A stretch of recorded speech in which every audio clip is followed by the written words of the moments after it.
pleasure to introduce Roberto. I've known him, I guess, since you came to the Health Science Center in about 2004 or so. It was apparent early on that he was a real go-getter and would get a lot of great stuff done for the institution, which he certainly did. He's from California. He actually did his undergrad in UC Davis, then came to Texas to do both his medical degree and Master's of Public Health at the University of North Texas Health Science Center. He did that, those 2 degrees in 4 years, so again, that also indicates he's pretty focused and aggressive in getting things done. He went off to Baylor to do residency and fellowship training following his stint at UNT Health Science Center, and then came back to UNT into a faculty position in family medicine at 2004. He was very aggressive early on in getting things really moving and getting research going in family medicine. I don't know if at that point you had an appointment in public health. I can't recall. You did. He established this NorTex, which he'll talk some about today, a practice-based research network in North Texas. He got that up and running really, I think, pretty effectively and efficiently, and so he'll tell us some of the tricks as far as that today. As most of you might know, we don't have a practice-based research network here in West Virginia, and I think that the institution and our collaborators, if we could get that going, that would be an excellent thing for the state to advance research. He also started the Primary Care Research Institute at North Texas. Again, his leadership potential was identified early. He took those positions. He became chair of family medicine. He moved that department from an unranked, nationally unranked department to 11 in the country in U.S. News survey over just a few years. So he redid the clinical operation there. Really helped that. He really got scholarship moving in the department, and that really helped to move that along. So it was a real pleasure to get to know Roberto in the time that we were there at the Health Science Center together. He's going to talk. He's been a part of the large NIH grant and that the North Texas Healthy Heart Study is part of. He also is well funded from the Cancer Prevention and Research Institute of Texas. I don't know if he'll talk about any of that work today, but yeah, we had a great discussion last night at dinner about some of the educational opportunities as well as some of the research opportunities. So I know he's had a great visit so far. We certainly appreciated him being here. So I will turn it over to him, and we look forward to hearing you talk, Roberto. Well, thank you so much for inviting me from Texas to this beautiful, cool weather here. And thanks for letting me talk about something I'm pretty excited and passionate about. I actually been meeting some great folks from last night and all this morning, and I'm kind of jazzed to talk about this some more. I got really energized talking to a bunch of folks about practice-based research networks. Actually, my interest came as one of the big founding networks in the country is called SPIRNet, based out of Baylor in Houston, and that's where I did my residency and my fellowship training in research and faculty development.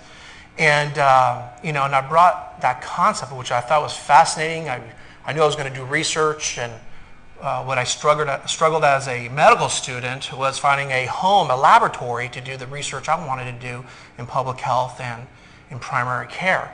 And so came back to the University of North Texas Health Science Center faculty, and created this endeavors, which we'll talk a little bit about. So our overview today is this concept about primary care research. Usually we don't use those words together that much. And so we're going to talk a little bit about that. But really to create an effective primary care research enterprise, I think we have to be realistic, simplistic, and understand what are the barriers in day-to-day clinical practice in primary care, and to better understand what we could do. A little blurb about the historical overview about practice-based research networks in the country, and then we're going to talk about my baby, my North Texas Primary Care Research Network, which I found in 2005. And kind of just using our NIH-funded study, the North Texas Healthy Heart Study, as an example of, I'm not going to talk about the results of the study or anything, but really the efficacy of recruitment and how the network was used to really make this study very successful. The last slide in the presentation is just a nice little set of resources, web links to a variety of PBRN resources for those of you who are interested. Like I said, when we think about primary care, we really don't think about research, okay? Family medicine, but really the concept of primary care was really born in the early 1960s. And its whole purpose at the time is really to care for the person, to restore the idea of context and relations and family dynamics and the psychosocial environment into medicine. So a lot of energy over the years has been used to justify the purpose of primary care. For the specialties of family medicine, pediatrics, general internal medicine, geriatrics, to have a really good understanding and creating a role of the primary care enterprise in our healthcare system.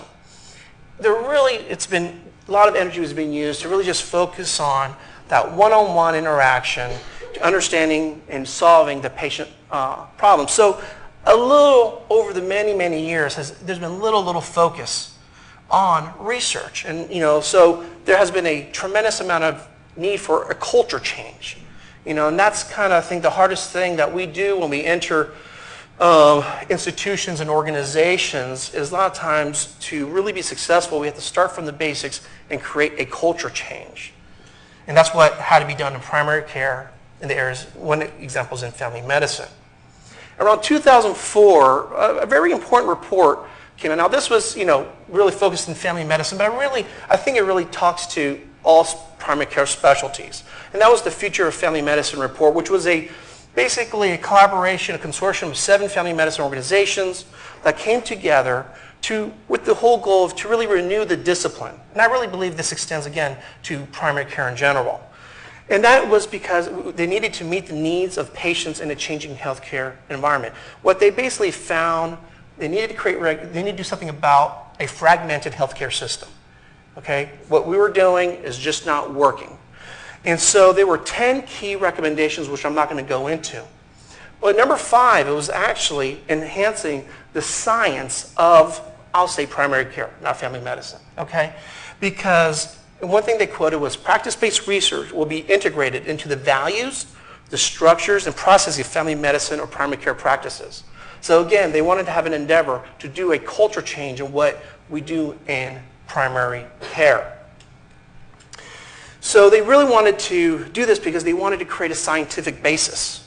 They wanted to create the evidence that supports what we do in public health and primary care. There's also a big critical time, which we'll talk a little bit more in a minute, is a small and smaller number going in primary care in our country. And I think we're in a time with our healthcare reform, we're realizing that's going to be one of the core important needs for this to be successful. Okay? And also we want to study the issues that are important to public health, to our communities, to what we do on day-to-day. The large proportion of the population is taking care at the ambulatory care center. That's where most of the health care is delivered. So we're not really interested on the 23rd newest isomer of an allergy med. Okay? We actually are really interested of the psychosocial aspect, what's going on, why are people not adherent to medications, a major issue, just really fundamental, important, critical things that really impact health at the primary care setting. Healthcare has changed, okay? A lot of medicine was taught through observation. My students would just listen to me. I have trained hundreds and hundreds of medical students and residents over the years, and a lot of times they'll practice of what the attending says.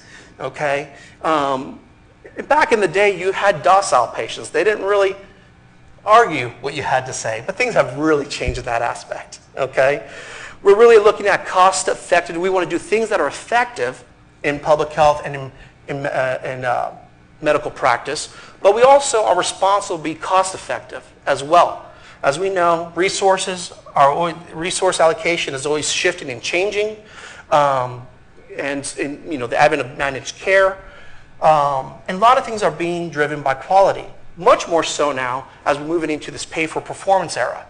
We're having these third-party organizations affiliated with CMS and other insurers, where they are coming in and doing chart audits and looking at quality. So that is really a big change that is occurring. And we know that medical knowledge, this is there's still not a good solution. It's changing so rapidly. What we thought we were doing good to the patient 10 years ago, we're not sure now.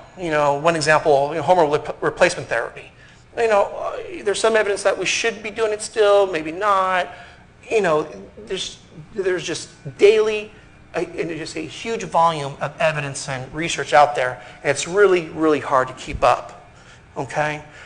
And also, there's been a much more increase of patient involvement and engagement, okay? I love my patient who comes in and says, I read in the internet all these symptoms. I think I have this disease. We love that. Not really, but but what we know is patients are very, very engaged in their health care, okay? They'll let you know when they're not happy. They really will let you know. They'll let your clinic manager know and everybody else know. And what's interesting is if you're looking at the new funding mechanisms, such as the Patient-Centered Oriented Research Institute, one of their fundamentals methodology now in this type of research is they want to make sure patients and then people in the community are involved with the whole research process. So they're trying to get now patients into the research process as well. So that's very, and then we have health information technology, which is just a monster, and we're trying to get the meaningful use under control, and hopefully they all kind of talk to each other, but that's just a drastic change of things. And now we have our healthcare reform. Patients ask me all the time, and I go, I don't know what it's going to look like or exactly what it's, I can read it on a piece of paper, but who knows how it will translate to day-to-day practice. So a lot of changing times, okay? So the critical times also, there are fewer medical students going into primary care. The number of vacant seats in at the family medicine match is increasing. Another staggering statistic is fewer internal medicine residents are staying in general internal medicine, being general medicine and primary care. We're also seeing a greater across the country in patient dissatisfaction. Even though we spend the most healthcare dollars in the United States, there's been some kind of nation-to-nation comparisons where satisfaction is really low in terms of healthcare. Hard to get timely access. And all of this, what in turns is you have a primary care workforce that is very dissatisfied. I don't know if anybody saw that study that was published, week, 2 weeks, 3 weeks ago, about the burnout rate, of clinicians, and the top ones were primary care. I was like, well, and that's because one thing I hate is the amount of non-patient care stuff I have to do, like the paperwork. Just for fun, I average around 28 to 34 patients a day in my practice. And I do chronic disease management, so these are very sick patients, and we're very busy. And I don't mind that.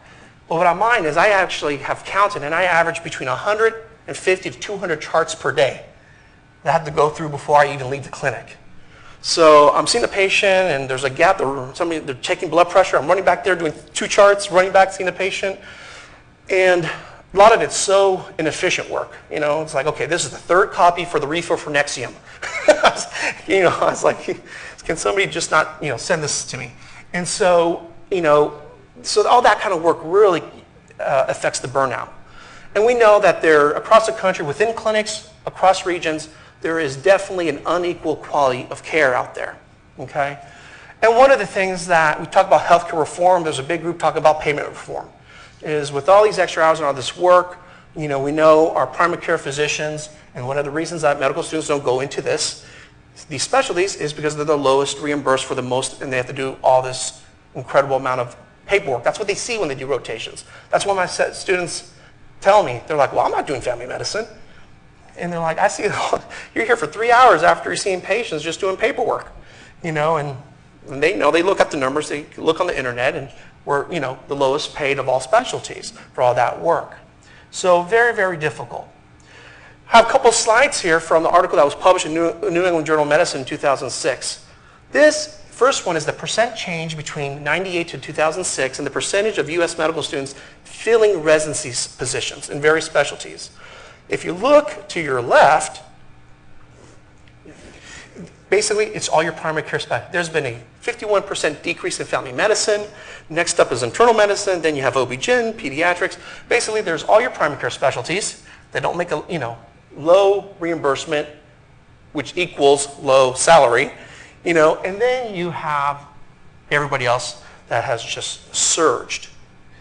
If you look at the family medicine match rates between 94 to 2006, you see the positions of family medicine slots have actually decreased over time, but what's more concerning is the widening gap of filling those positions.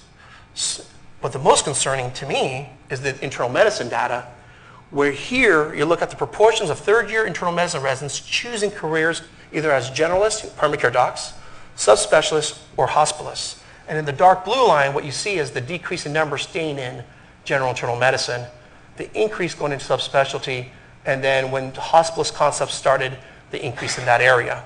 So all the numbers just, are not looking great. So the solution is not easy. I mean, there's not one answer, and that we're not here to talk about that answer, okay? And what we're talking about is maybe we need a little bit of a rebirth, and one component, one little fraction that could assist in this big movement is research, in my opinion, okay? It's just one piece of the puzzle. One, it could actually renew interest in our primary care specialties to be scientifically sound and based, validate our actions and role in healthcare by doing research. It's basically giving us the data and the information to lobby for what we think in public health and primary care is best for our practice and for our populations that we serve. And a lot of it, another opportunity is generating revenue, because the reality is research, education, and clinical practice, some of us don't like to say it or think it, but it is a business, and so that's something that we cannot ignore. But we also, people who have the research background could be in positions and leadership roles that could have some definite decision-making capacities.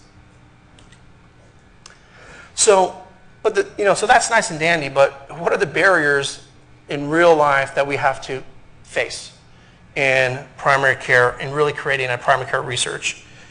I'm going to talk about 5 different areas. Funding, because as researchers we know that's number one. I mean, that's obvious, okay?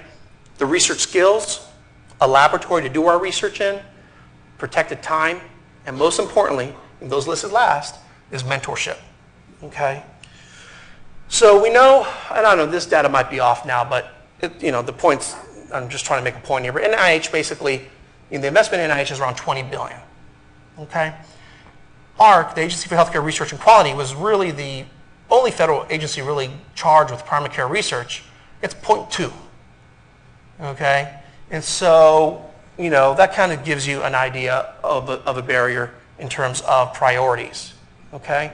However, we're starting to see all these different research mechanisms growing. Maybe there is a change, out there regarding to funding. We're starting to see the translational research focus, but it's not the old from bench to bedside, but it's from bedside to clinical practice, and clinical practice into the community and public health.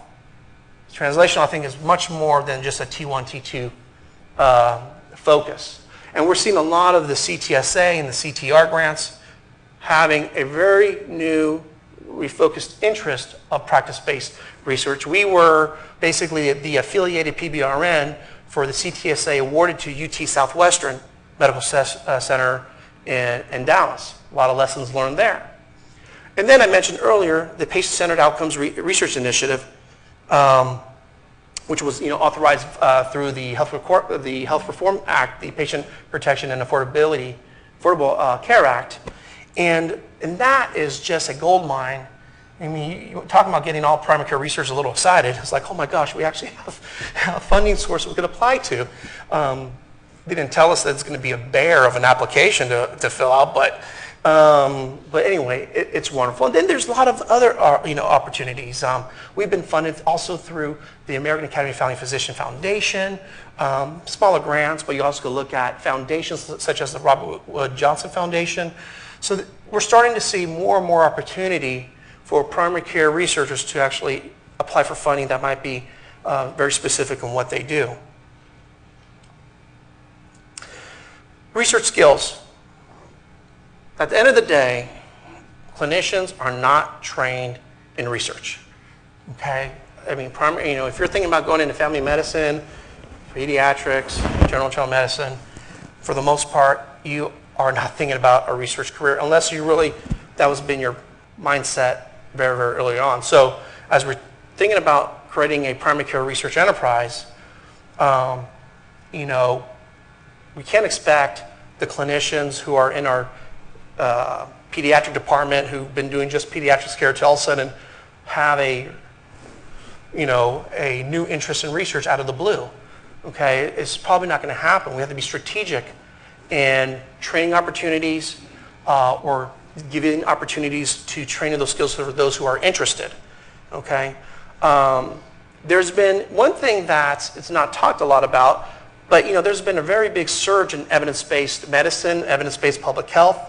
I've taught evidence-based public health in the School of Public Health while I was in the medical school for a number of years. But it was interesting, and I taught the evidence-based medicine side in the medical school, but just learning those basics of evidence, what is a, randomized controlled trial? I mean, such basics. All of a sudden you're creating some basics that when they're graduating, they know what to look for. They understand, okay, this is what research is, because 9 out of 10 medical students, when I tell them, hey, you want to do some research, they're like, oh, I did that in undergrad. I don't want to be in a lab again. I was like, no. I'm talking about public health and, patient research, like in the clinic and stuff. Oh, what's that? So they have a mindset, and evidence-based medicine has been a way to help break that down. There's also growing opportunities for postdoctoral and predoctoral fellowships. I ran the DO-MS program for the last 7 years, where it was a 5-year program where they got their medical degree and a Master's of Science in Clinical Research. And we graduated, I think, 14 or 15 students out of the program. Have went on doing excellent things, incredible residencies. And so we actually had a HRSA grant for the predoctoral fellowship. So there's opportunities there.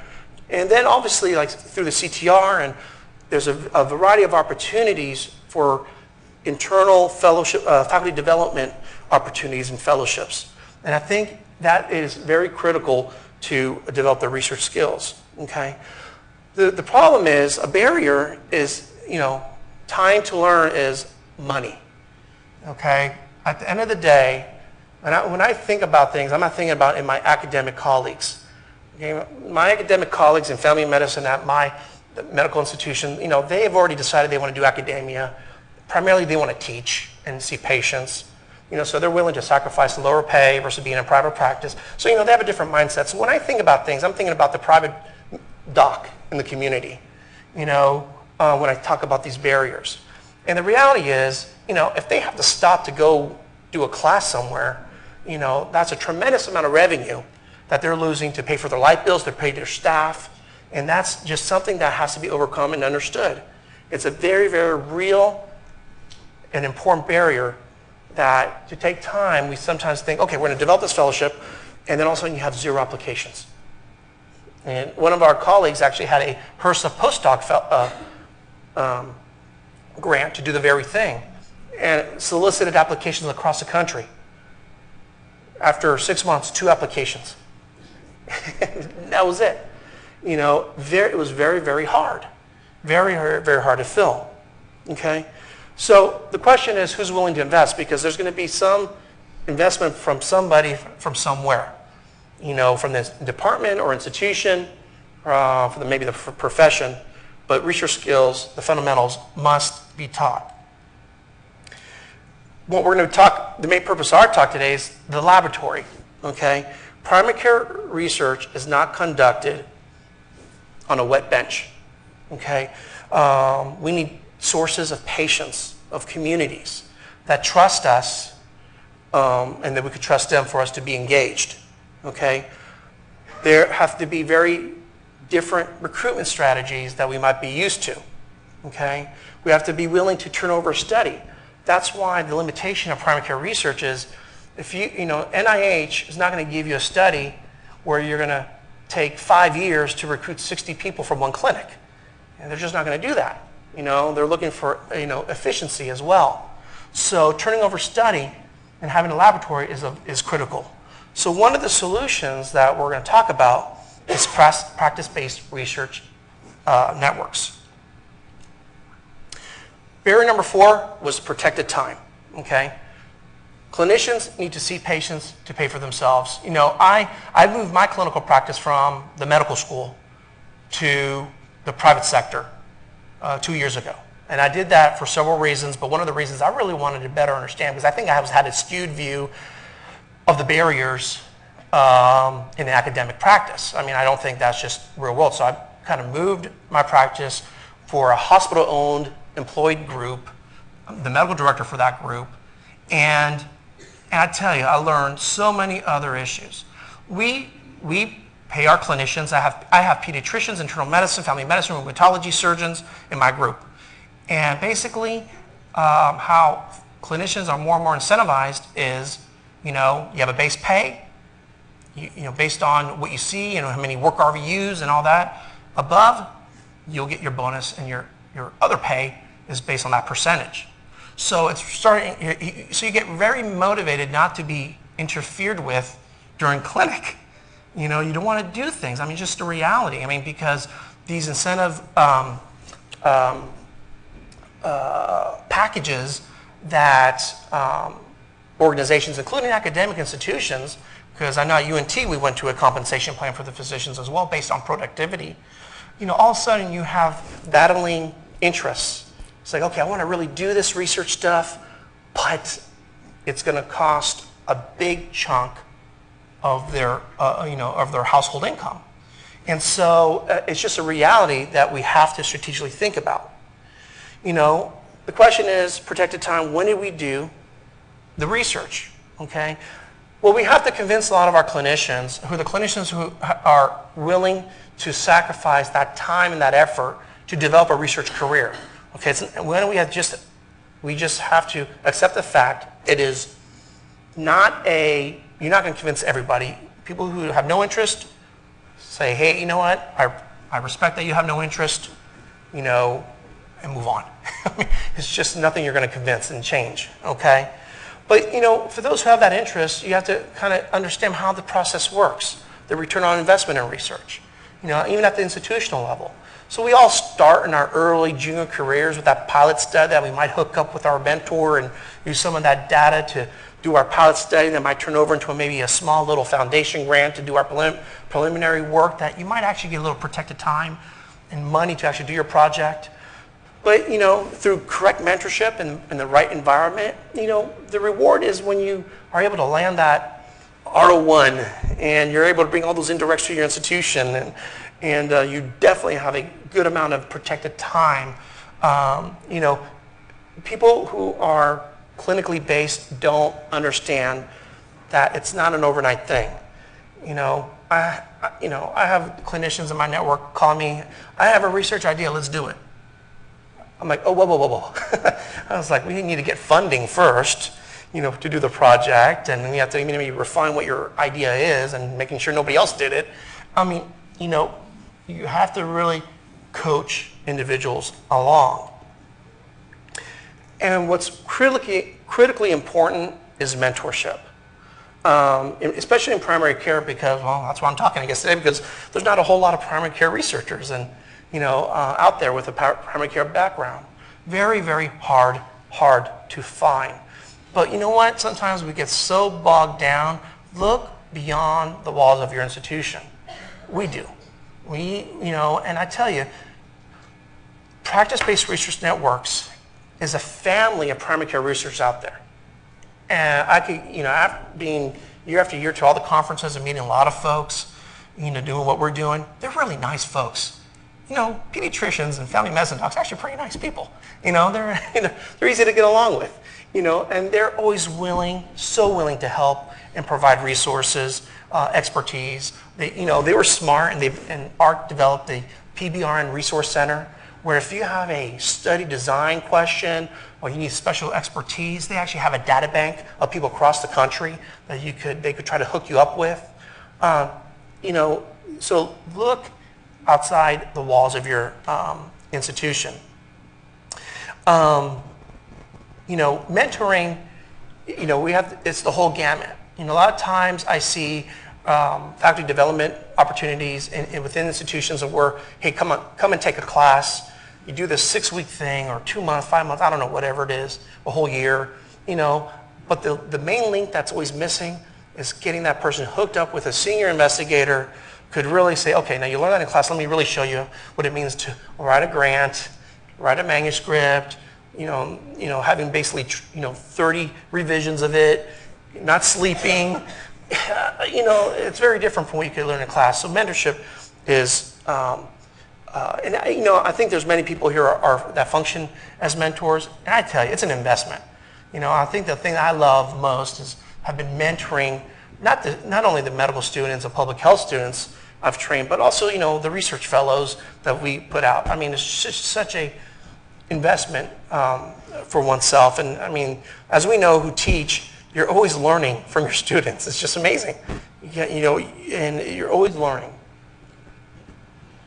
So let me talk a little bit about practice-based research networks in general.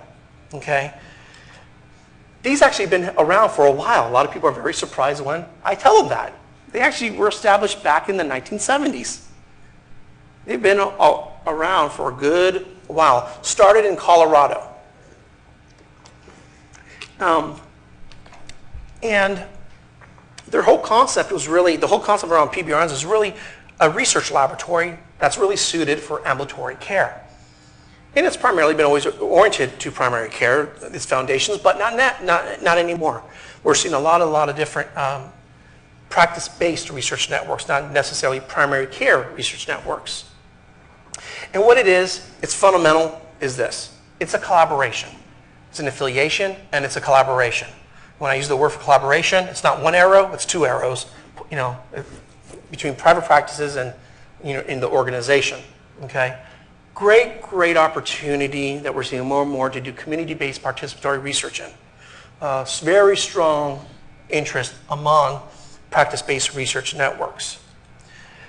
Typically, it was never really a platform to do pharmaceutical or industry research, but there are some exceptions. And we know that there's been attempts to create a clinical trials network, just collaboration networks where people could do clinical trials in, industry-sponsored clinical trials, okay? There was a time where it was not really a subspecialty or specialty clinical network, but there's actually big changes on that. There's actually dental networks.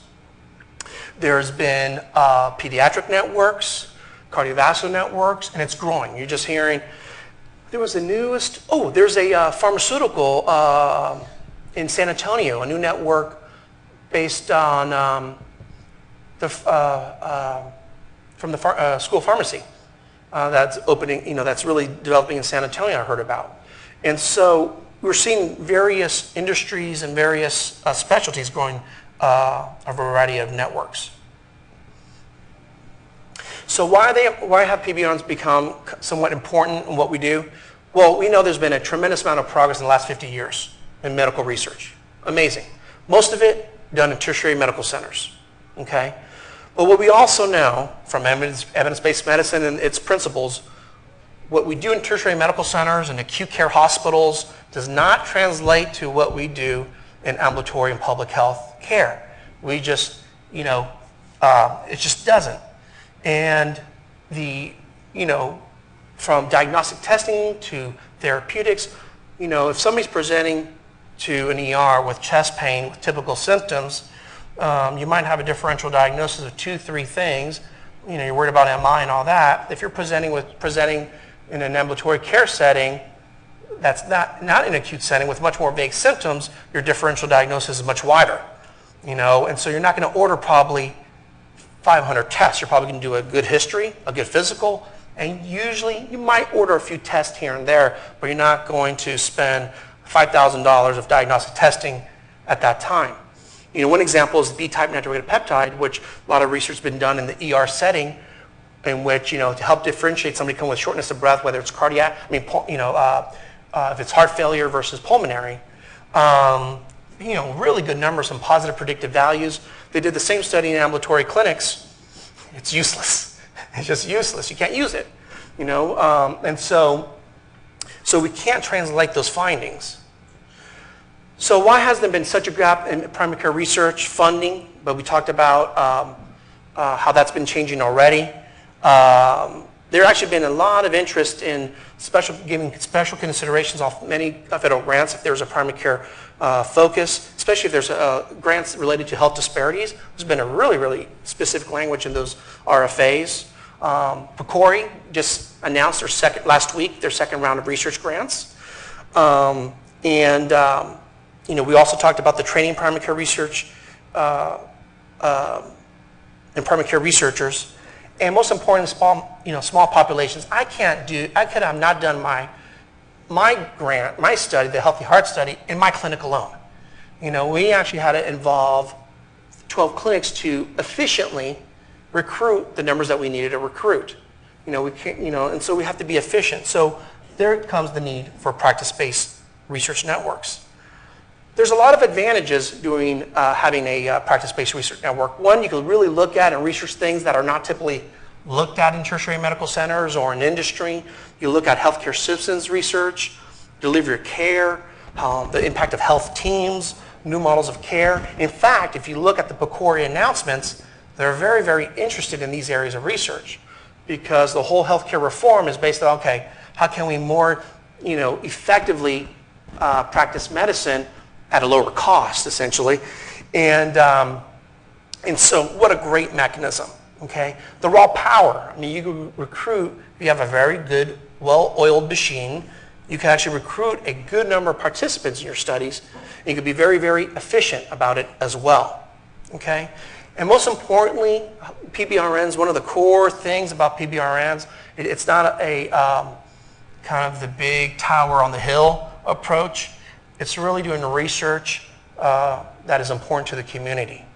Every network that I know of has a community advisory board. Every project in our network has to be approved by our community advisory board before we even move on. In fact, they usually have to look at the grant when the idea even came up. So, and that's something that is a great advantage. It creates trust not only between those research teams and the community, but it has a big, big impact between a big academic medical center and the community. It really is a mechanism of engaging and creating trust. PBRNs really create a primary care research infrastructure that increases the likelihood on many federal and non-federal grants. I tell you, every grant that, whether we were not the main investigators where we just collaborated, when we look at the summary statements, over and over, it always lists as one of the strengths. The PBRNs, the research network is just a major strength, because they're thinking about efficiency and, and the vastness and the collaboration, and so we see it every time in summary statements, that it's a strength on grant applications. One thing that happened tremendously creating NorTex for us is the amount of organizational collaboration internally and externally, okay? Every health science center feels sometimes you have a silos. Everybody's kind of working in their own little place. Nobody's talking to each other. You could be someplace for 10 years and then you find out somebody was doing this amazing research totally related to what you do, and we get all frustrated. I tell you, networks are wonderful because you also all of a sudden you're actually collaborating with all these institutions and organizations across the region, the area. For us, we're in a big metroplex, the Dallas-Fort Worth area, a lot of organizations. Our research network broke down walls and we started collaborating with organizations that we have never worked with before. And it was just fantastic, okay? Greater visibility in your community. All of a sudden you're doing projects that your community's involved with, and all of a sudden they're seeing you on the news. Our Healthy Heart Study was on the NBC, and they're like, hey, I'm part of that study, or I heard about it, and it's just great community buy-in and visibility for organizations trying to establish that trust in the community. The areas of research are just endless, I think, in practice-based research network because like in public health, which is such a massive umbrella of areas, primary care is just as big. I see what I do. I take care from 2 weeks old all the way up. And so I have an interest in pediatrics, oral health, anything you could dream of. I mean, I have some niches, which is cardiovascular and cancer prevention, but you could really do anything. But you can look at the impact of systems of healthcare delivery on patient care. You can look at the efficacy, effects, interactions of commonly prescribed medications, the natural history of common health problems we really think we know about, but we really don't. Common therapeutic interventions, the effect of continuity care on patient health, and just on and on and on. Our research network, we have a very profound interest in all different topics, but with really a health disparities focus. That's our network, and that's always been our network. And so, others might focus just on two general areas of diabetes and obesity. But you could really research in any area that fits the needs. Currently, across the country, there's around 136 practice-based research networks registered with the Agency for Healthcare Research and Quality. 116 of those are primary care. So as I mentioned, there are others that are non-primary care networks. And they're organized in different levels. 20% are regional, 29% are state level, 28% are kind of defined as local, and there's a few that are actually national networks across the country. Basically, currently, this represents around 44,800 individual network members across the country, serving a population of close to 48 million people across 50 states. So the PBRNs could have a tremendous impact, a really big impact. So among the primary care PBRNs, the 116, around 70% actually already have electronic health records, which is amazing to me because that data was maybe 20% maybe 5 years ago. So I think that's just amazing. This is data that's compiled by ARC and the PBRN Research Center. Not surprising, most of the areas of research are chronic disease, diabetes, obesity, and cardiovascular. And most of the designs that are really done out there are health systems or outcomes research, a lot of survey research, okay? A lot of survey research, especially the wider range you are. If you're across the country, it's really hard to do a lot of interventional stuff, unless you have just a lot of money. But there's a lot of survey research. So we see that proportion. The bigger your network is, the harder it is sometimes to do, your interventional studies. But still very possible, because what you do is clustered randomized control trials and identifying a cluster area of clinics, and that would be at your cluster level. So that's what we have done. The current PBRNs, here are some examples. The national is like the NRN, which is the National Research Network by the American Academy of Family Physician. Some regional ones are like the High Plains Research Network in Colorado. They're just a big region. We're NorTex. I consider us local, but some of my local ones much bigger, some regional ones, and so we have just a very dense population in a small area. But in terms of geographically speaking, we're considered local. Talking now specific about NorTex, giving some examples here. As I mentioned, I founded NorTex around 2005, and we have actually already grown to 157 clinics in North Texas. And I have also a handful across Texas because we're actually in our current recruitment phase of creating a rural arm of our research network. And if you see here, we have 5 academic clinics. We have 2 county hospital systems. We have the Children's Hospital System, a health department that we collaborate with. We have done some research on medication adherence and HIV. And we have a very large number, probably our most active group is our private docs, our private clinics that we really could count on. And like I said, we're growing our rural clinics arms as well. One of the things between my talks last night and talking to folks this morning, people, it's a common question, and it's about membership. So what does that mean? 157? Are all 157 doing research? And the answer is absolutely not. Okay.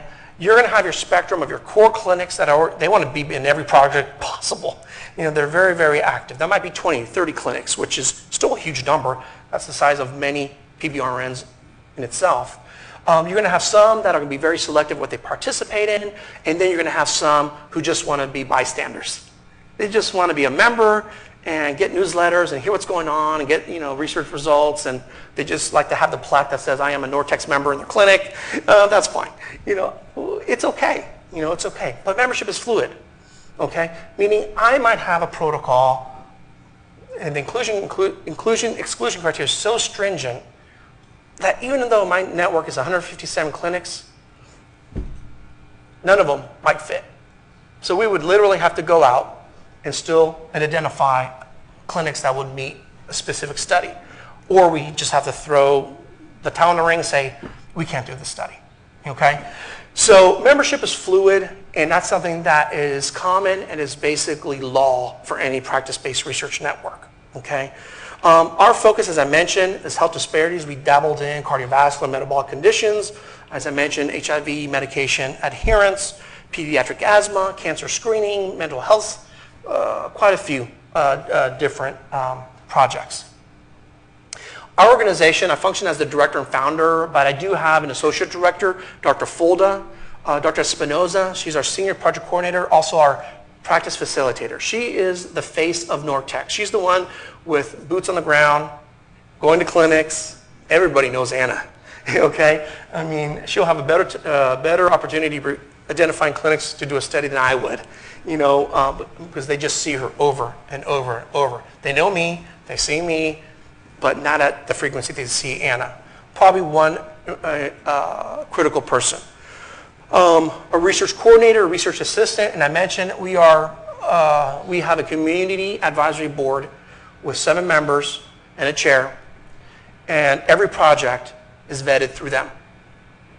In our early days, when we didn't have the infrastructure of our research institute, we actually had a scientific review board. So we had one board to assess the merit and the scientific basis of the study. And the community advisory board assessed the importance to the community, did it meet the mission and values and goals of our network and the community at large.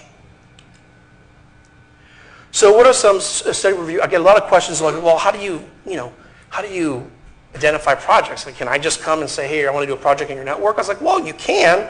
It might not make it through, but you can. And so a lot of times we like to have an initial brainstorming meeting for investigators that are interested in working with us. We review the study kind of procedures, the purpose, the ideas, the needs. We determine a fit. Are we a good fit for one another? Does it really match what the purpose of NorTex is and the community, its importance to the community? Does it have funding? And then we request them to write a short proposal.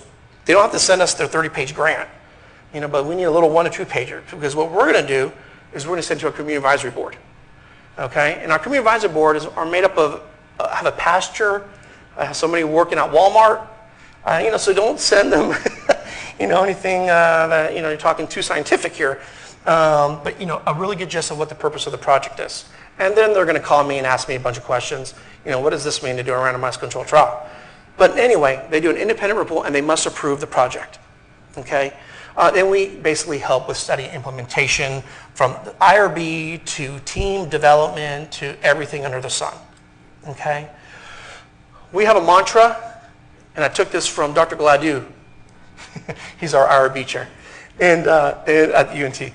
The PI is responsible for everything, okay? And so what we do is we help to get patients for you. Okay, we could actually do the protocols in the clinic offices if it is appropriate. We could do it at a centralized research office. We could help enter data, clean data, just a variety of things. Okay, so we could provide a lot of. It just depends on what the needs are for that project. Communication, really important to have with your clinicians in your network.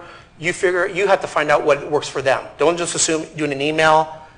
When we send invites and do stuff, we call them, we send a fax, we email them, and they put it on our website with everybody. Because I have a lot of docs who still only use fax in our network, and that's it. We have a newsletter that goes out once a quarter, and then we actually host a conference once a year for 2-3 hours. We provide CME. They're brief 15 to 20-minute presentations. Great venue, really nice place. We serve them dinner and food, so they all come. Now, we have around 30 to 50 clinicians that show up. It's really, really nice. Just to, lastly, I just want to give you, I know we're running out of time, quickly is the North Texas Healthy Heart Study, which was funded through our Texas Center for Health Disparities through NIH. I was the PI, and we really, the purpose of the study was looking at how discrimination impacted coronary calcification and how one copes with that disease or with that stressor, impacted that relationship. So, we had this study, which was a 3-year study. It was a cohort study from 06 to 09. When we just finished third year follow-ups, data collection and cleaning and everything in 2012. And we actually had 12 clinics. Our inclusion criteria was not too intensive, was basically 45 years and above, were self-identified white, African American, or Hispanic Latino, and no history of self-reported cardiovascular disease, peripheral vascular disease, heart failure, renal failure, or liver failure. So, they could have diabetes and hypertension and all that, but no kind of end-stage disease. So this was an intensive project because there was basically closer to a 2-hour interview assessing various psychosocial measures. We did body measurements. We collected 25 cc's of blood, looking at a variety of traditional and emerging cardiovascular, inflammatory, and risk factors. We banked blood, and then I ended up doing last year DNA methylation data based on a grant I got. We did, then 2 weeks later, we had them come back and we did CAT scans of the heart to look at coronary calcifications. They got money for their time and their effort in participating in our study. And basically, we repeated a lot of survey measures yearly, but we brought everybody back to do repeat CAT scans 2 years later. And so, had a lot of parts, moving parts in this project. How we recruited was multimodality, and this is how we do it with every project. We do passive recruitment. That's your flyers and participant referrals and all that good stuff. We do physician-engaged research where we ask physicians, we tell them the criteria, and they identify patients and send them to us. And we make it very, very simple. We have one rule in every project: we do not interrupt the clinic flow. Okay, we don't ask them to do anything because they're going to say, "I'm leaving NorTex, bye," and so we don't get them involved as much as we don't have to. And then we do active recruitment. This is the big one. I mean, this is why we have the PBRN. They're opening the door to their clinics, and we're actually sending our staff in, and we're recruiting it very efficiently. Okay. Now the reality is, this is just one example, but you're going to vary your recruitment strategy based on study design, the intervention, how much money you got, the resources, your needs. So the design is really, really going to change big time. And one method does not fit all. We have had a bunch of studies, and we have recruited probably 7 different ways, and so you have to be very flexible in that aspect. So we were able to recruit close to 600 people, and what's really amazing about this number is these were people from very low-income areas, okay, low socioeconomic backgrounds, but we were able to recruit close to 600 people in only 13 months. In 12 clinics, we had an 85% recruitment rate, and we had instilled such a great trust in our research process. We had a 250-person wait list. I just didn't have enough money to include them all in our study, so we actually had a large wait list. So even though we had 571 in our study, we actually had close to 800 people in 13 months we identified, and so we were very efficient and successful there. So the lessons learned from all these studies is being realistic of inclusion-exclusion criteria, like what you can do in your network, okay, and determine whether your network is the right place, keeping true to the mission and values, and that means really respecting the community needs as well. And you have to always remember, the more you're going to have a clinician involved in your study, you're going to have a harder time finding sites for your study. So always remember, don't expect them to do a whole lot. Let them, just hope to have that great relationship to get your foot in the door, okay? A couple other pieces of projects that we have going on. We have this great registry projects. I have basically, I think it's more than 15, I think it's 18 clinics that we have a box. It's IRB approved by 4 institutions. and people sign up and they basically give us permission to contact them for any future research projects. So I could get a grant tomorrow, and our registry right now is over 1,500 people, and if they meet criteria, and there's some demographic stuff that we collect off this card, we could recruit them, if maybe not the whole study. We had one little small foundation grant from one of our faculty, needed 60 people. It was a 2-year grant, and recruitment was done in 2 weeks, because everybody, we got them off our registry.